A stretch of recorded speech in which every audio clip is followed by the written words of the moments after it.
আসসালামু আলাইকুম প্রিয় দর্শক। উত্তরবঙ্গের একটি ট্র্যাডিশনাল খাবার হচ্ছে শীদল। এই যে আমার হাতে পাকোড়ার মতো দেখতে পাচ্ছেন, এটাকে শীদল বলে।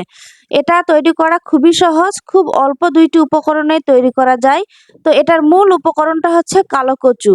এই যে কালো কচু, এটাকে খুবই ছোট করে কেটে এটাকে একদিন রোদে শুকাতে হয়, আরো ছোট করে কাটতে হয়। আমি একটু বড় করেই কেটেছি। এখানে আমি 2 কাপের একটু বেশি কাচকি শুটকি নিয়েছি। সাধারণত চ্যাপা শুটকি দিয়ে শীতল তৈরি করা হয়, তবে পাঁচমিশালি যদি ছোট শুটকি হয় তবে আমার কাছে মনে হয় যে সেটা আমার বেশি টেস্ট লাগে আর কি। এগুলা খুব ভালো করে একটু রোদে মচমচা করে শুকিয়ে নিয়ে এটা আমি ব্লেন্ডারে এখন ব্লেন্ড করতে দিব। শুকনায় এটা একটু ব্লেন্ড করে এই যে গুঁড়ো করে নিয়েছি, আপনারা নিশ্চয়ই দেখে বুঝতে পারছেন। তো এর সাথে আমি অ্যাড করে দিব রসুন। এখানে হাফ কাপ পরিমাণ রসুন নিয়েছি, রসুন সুন্দরভাবে কোয়া খুলে নিয়েছি। আর এই যে একদিন রোদে আমার কচু শাকটা বেশ পানি ঝরে এসেছে।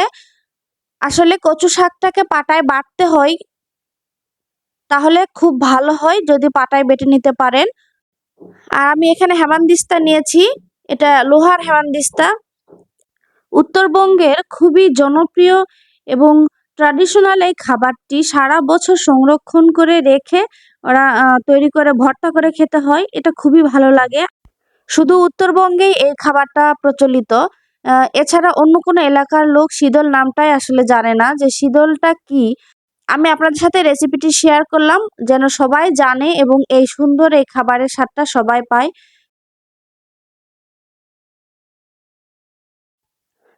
কচু শাকটা খুব ভালো করে থেতলিয়ে নেওয়া হয়ে গেলে রসুন আর আদা এভাবে দিয়ে এর সাথে ভালো করে থেতলিয়ে নিতে হবে। তবে আমি আপনাদের জন্য বলবো যে এটাকে পাটায় বেটে নিতে, কারণ পাটায় বাটলে এটা সবচেয়ে বেশি ভালো হয়। আমার হাত চুলকায় কচু শাকে, এই কারণে আমি এটা থেতলিয়ে নিচ্ছি। তো কচু শাকের সাথে যখন আদা রসুন ভালোভাবে পেস্ট হয়ে যাবে তখন আমরা গুঁড়ো করে রাখা শুটকি মাছটা দিয়ে দিব। আর গুঁড়ো করে রাখা শুটকিটা আমি এর সাথে একটু একটু করে মিশিয়ে এর সাথে আমি তেতলিয়ে নিব যতক্ষণ না পকোড়ার শেপে আসে। আপনারা নিশ্চয়ই দেখে বুঝতে পারছেন এটা আমি কিভাবে তৈরি করছি। এই সবগুলো উপকরণ ঠিক একই প্রসেসে আপনারা যদি পাটায় বেটে নিতে পারেন তাহলে সেটা আরো বেশি ভালো লাগবে। আপনারা অবশ্যই একবার বাসায় ট্রাই করবেন। তো আমার এই রেসিপি যদি আপনাদের ভালো লাগে লাইক কমেন্ট শেয়ার করে দিবেন এবং আমার ইউটিউব চ্যানেলটিকে সাবস্ক্রাইব করে পাশে থাকা বেল বাটনটি প্রেস করে দিবেন নিয়মিত আমার চ্যানেলের পাশে থাকার জন্য। 2 আটি কচু শাকের জন্য 2 কাপের একটু বেশি শুটকি মাছ নিয়েছি আর এটাকে গুঁড়ো করে একটু একটু করে মিশিয়ে এটা শক্ত একটা ডো তৈরি করে নিতে হবে। এখানে আমি হলুদ নিয়েছি, হলুদের সাথে নিয়ে নিচ্ছি সরিষার তেল একটু।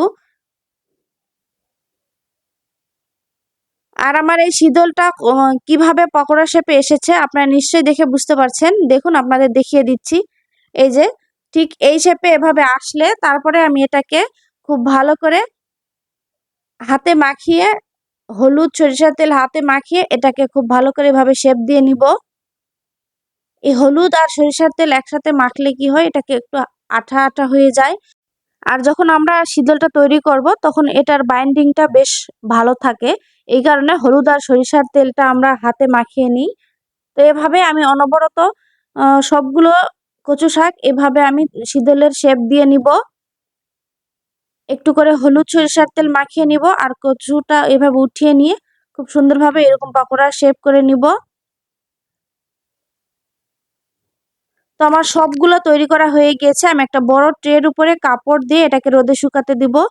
এটা ভালোভাবে 2 থেকে 3 দিন রোদ দিয়ে এটা এভাবে যখন শুকিয়ে আসবে তখন ঠিক এভাবে আমি পটে করে ডিপে তুলে রাখবো আর সারা বছর সংরক্ষণ করে এটা ভর্তা করে খাবো। আপনাদের সাথে ভর্তা রেসিপিটিও শেয়ার করবো ইনশাল্লাহ। তো আজকের মতো বিদায় নিচ্ছি। আশা করছি সবার খুবই ভালো লেগেছে। সবার সুস্বাস্থ্য কামনা করছি। আল্লাহ হাফেজ।